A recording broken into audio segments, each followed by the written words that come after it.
Classes dear students. Recently हमने political science के कई चैप्टर्स को कवर किया और आज हम अपने लास्ट चैप्टर को लेकर आए हैं जो कि टर्म 2 में आना है, Indian politics trends and development. आज मैं आप लोगों को बताऊंगा कि किन किन पॉइंट्स को ध्यान में रखकर आप इस पूरे चैप्टर को अच्छे तरीके से कवर कर सकते हैं। तो let's start the chapter. But before starting the chapter, अगर आप लोग मेरी इस वीडियो पर नए हैं, हाँ डियर स्टूडेंट्स बिल्कुल ठीक सुना आप लोगों ने, अगर आप मेरी इस वीडियो पर नए हैं तो please and please bell icon को प्रेस करके इसे सब्सक्राइब जरूर कर लें, लाइक करें, ज्यादा से ज्यादा शेयर करें। Dear students, Indian politics trend and development में कई सारे इंपॉर्टेंट टॉपिक्स हैं। पहले मैं छोटे छोटे टॉपिक्स के साथ शुरुआत करता हूं। सबसे पहला जो क्वेश्चन इसके अंदर है डियर स्टूडेंट्स, वो है what was Shah Bano case. Shah Bano case क्या था? शाहबानो एक डाइवोर्सी वुमेन थी, एक तलाकशुदा वुमेन थी, जिसने अपने हस्बैंड के खिलाफ इलाहाबाद हाई कोर्ट के अंदर एक केस दर्ज किया था और उसमें उसने अपने पति से गुजारा भत्ता मांगा था। इलाहाबाद हाई कोर्ट ने उसके फेवर में फैसला दिया और ये कहा कि उसके पति को उसे गुजारा भत्ता देना होगा, लेकिन उसके हस्बैंड ने इसके खिलाफ सुप्रीम कोर्ट में अपील दर्ज की और सुप्रीम कोर्ट ने हाई कोर्ट के फैसले पर रोक लगा दी, ये कहते हुए कि ये मुस्लिम मैरिज एक्ट के खिलाफ है। तो डियर स्टूडेंट्स, लेकिन साथ ही साथ सुप्रीम कोर्ट ने यह भी कहा कि मुस्लिम महिलाओं की सुरक्षा के लिए कुछ नए रूल रेगुलेशन बनाए जाने चाहिए। इसी केस को हम शाहबानो केस के नाम से जानते हैं। दूसरा इंपॉर्टेंट टॉपिक जो इस चैप्टर का डियर स्टूडेंट्स आता है वो है कि what do you mean by Mandal commission. Mandal commission से आप क्या समझते हैं और इसकी रिकमेंडेशंस क्या थी?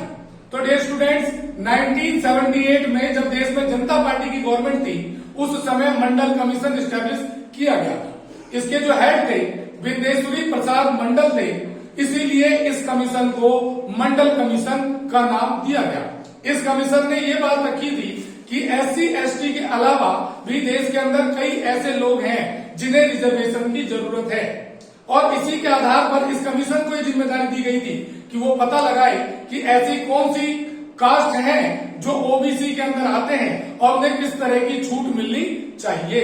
लेकिन डियर स्टूडेंट्स, 78 में जब तक ये अपनी रिकमेंडेशन पास करा पाते उससे पहले जनता पार्टी की गवर्नमेंट गिर गई, जिस रीजन से ये कमीशन उस समय पास नहीं हो पाया। लेकिन 1989 में जब पहली कोलिशन गवर्नमेंट देश के अंदर बनी और जनता पार्टी की गवर्नमेंट आई नेशनल फ्रंट के कोलिशन गवर्नमेंट के अंदर, तो उस समय देश के प्राइम मिनिस्टर VP सिंह ने यह डिसाइड किया कि वो मंडल कमीशन की रिकमेंडेशन को लागू कराएंगे और 1990 में मंडल कमीशन लागू कर दिया गया, जिसके तहत ये कहा गया कि जितने भी OBC हैं, अदर बैकवर्ड कास्ट, उन लोगों को 27% का रिजर्वेशन दिया जाएगा एजुकेशनल फील्ड के अंदर, जॉब्स के अंदर और सोशल फील्ड्स के अंदर, यानी एजुकेशनल, सोशल एंड जॉब्स जितने और पॉलिटिक्स के अंदर भी 27% का रिजर्वेशन दिया जाएगा। तो ये रिकमेंडेशन थी मंडल कमीशन की और ये मंडल कमीशन था। इसी के खिलाफ एक और क्वेश्चन यहाँ पर रेज होता है डियर स्टूडेंट्स, वो था कि what was Indira Sahni case. जैसा कि आप जानते हैं कि जिस समय मंडल कमीशन लागू हुआ पूरे देश में अपर कास्ट के स्टूडेंट्स ने बड़े पैमाने पर प्रोटेस्ट किया, लेकिन गवर्नमेंट इसके फेवर में नहीं थी। गवर्नमेंट ने जब एक बार बिल पास कर दिया तो कानून बन चुका था, इसलिए ये कानून वापस नहीं लिया गया। लेकिन इसी के खिलाफ इंदिरा साहनी नाम की महिला ने सुप्रीम कोर्ट के अंदर एक पिटिशन दायर की थी कि अगर इसी तरीके से रिजर्वेशन दिया गया तो OBC तो जनरल कास्ट जो है वो माइनॉरिटी में आ जाएगा, यानी उनके लिए सीटें बचेंगी ही नहीं। लेकिन सुप्रीम कोर्ट ने उनकी इस पिटिशन को खारिज कर दिया था, जिस रीजन से इस पर कोई सुनवाई नहीं हुई और मंडल कमीशन लागू हो गया। OBC के लिए 27% का रिजर्वेशन लागू हो गया। तो ये जो केस उन्होंने दर्ज किया था इसी को हम इंदिरा साहनी केस के नाम से जानते हैं डियर स्टूडेंट्स। अब बात करते हैं हम अगले टॉपिक की तरफ। What was Godhra conspiracy. Godhra षड्यंत्र क्या था, गोधरा कांड क्या था? तो गोधरा एक जगह का नाम है प्यारे बच्चों। गोधरा एक जगह है जो कि गुजरात में है। वहां पर एक ट्रेन आकर रुकी जिसमें प्रीस्ट यानी पुजारी लोग बैठे हुए थे। पूरी ट्रेन जो है ऑरेंज कपड़े पहने हुए लोगों से भरी हुई थी, जिन्हें कार सेवक कहा जाता है। किन्हीं कारणों से उस ट्रेन में आग लग गई, जिसके कारण काफी पुजारी जो है उसमें मर गए या कार सेवक जलकर मर गए। और ये अफवाह फैल गई कि ये आग जो है मुसलमानों ने लगाई है, जिस रीजन से पूरे गुजरात में हिंदू मुस्लिम दंगे भड़क उठे, जिसमें काफी मुसलमानों की जान गई, हिंदुओं की भी जान गई। इन्हीं दंगों को गोधरा कांड के नाम से जाना जाता है। इसके बाद डियर स्टूडेंट्स, अगला क्वेश्चन हमारा आता है कि व्हाट वाज बाबरी मस्जिद डिस्प्यूट। बाबरी मस्जिद डिस्ट्रक्शन क्या था, बाबरी मस्जिद डिस्प्यूट क्या था? अयोध्या डिस्प्यूट अलग है, यही इसी का ये पार्ट है।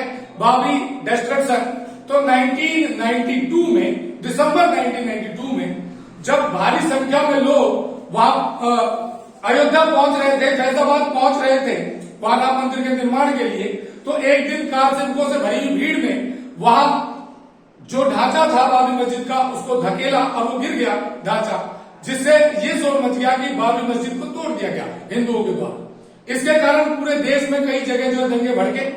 इन्हीं दंगों को हम बाबरी विध्वंस या बाबरी डिस्प्यूट के नाम से, डिस्ट्रक्शन के नाम से जानते हैं। अब आते हैं एक और टॉपिक की तरफ डियर स्टूडेंट्स। ये टॉपिक है कि व्हाट वाज अयोध्या विवाद। अयोध्या विवाद क्या था? तो अयोध्या विवाद जो है सबसे पहली बार 1850 में उभरकर सामने आया था, जब ब्रिटिश गवर्नमेंट के टाइम में एक छोटी सी जमीन के टुकड़े के लिए फैजाबाद हाई कोर्ट के अंदर, फैजाबाद डिस्ट्रिक्ट कोर्ट के अंदर यह मुद्दा लाया गया और वहीं से शुरुआत हुई थी अयोध्या विवाद की। इसके ऊपर लगातार फैसले आते रहे। एक तरफ हिंदुओं की तरफ से विश्व हिंदू परिषद और मुसलमानों की तरफ से मुस्लिम वक्फ बोर्ड इसकी लड़ाई लड़ रहा था। और इसमें सबसे बड़ा फैसला जो है वो नवंबर 2019 में आया, जब अयोध्या विवाद के ऊपर high court, Allahabad high court के जज ने फैसला दिया कि क्योंकि ये डिस्प्यूटेबल जमीन है और क्योंकि इसका आर्कियोलॉजिस्ट के अनुसार इसका ढांचा जो है वो मंदिर का है, जब उसे खोदा गया दीवारों को तो उसका ढांचा मंदिर की तरह दिखा, तो इसलिए कहा गया कि ये मंदिर की जमीन है जिस पर मस्जिद बनाई गई थी। तो इसीलिए 3 हिस्सा हिंदुओं को और 1 हिस्सा मुसलमानों को दिया गया।